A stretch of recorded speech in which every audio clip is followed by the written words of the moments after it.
Hello दोस्तों, नमस्कार दोस्तों, आपको हमारे YouTube चैनल पे स्वागत है। दोस्तों चलिए आज की इस वीडियो में हम बात करेंगे भोजपुरी इंडस्ट्री के एक best singer Amit star Gorakhpuri के बारे में। दोस्तों जानेंगे इनका घर कहाँ है और भोजपुरी इंडस्ट्री में आने की इस सिंगर की एंट्री। तो दोस्तों चलिए वीडियो को स्टार्ट करते हैं और अमित स्टार गोरखपुरी के बारे में जानते हैं। वैसे दोस्तों बात करें अमित स्टार गोरखपुरी की तो दोस्तों बता दूं कि भोजपुरी इंडस्ट्री में उभरता हुआ चेहरा है अमित स्टार गोरखपुरी और आजकल इनका सॉन्ग यूपी बिहार में काफी चल रहा है दोस्तों, और लोग इनका सॉन्ग सुनना और देखना काफी पसंद कर रहे हैं।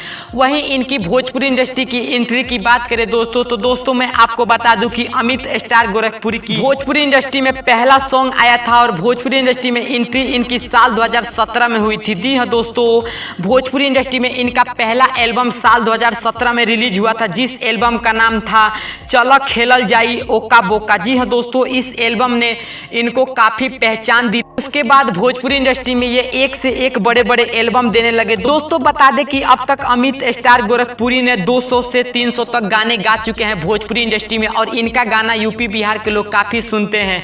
वहीं इनकी बेस्ट सॉन्ग के कुछ बात करें दोस्तों तो दोस्तों मैं आपको बता दूं कि इनकी कुछ बेस्ट सॉन्ग एल्बम का नाम है लेके चली जइहा सेनुरवा सिन्होरा में जैसे एल्बम, आई लव यू काजल, उसके बाद सड़िया, गोरे गोरे गलिया पे तिल करिया जैसे एल्बम देकर भोजपुरी इंडस्ट्री में अपना पहचान बना चुके हैं और आजकल भोजपुरी इंडस्ट्री में इनका सॉन्ग काफी चल रहा है दोस्तों। यही इनकी उम्र की बात करें तो दोस्तों मैं आपको बता दूं कि इनकी उम्र अभी 22 वर्ष की हो चुकी है।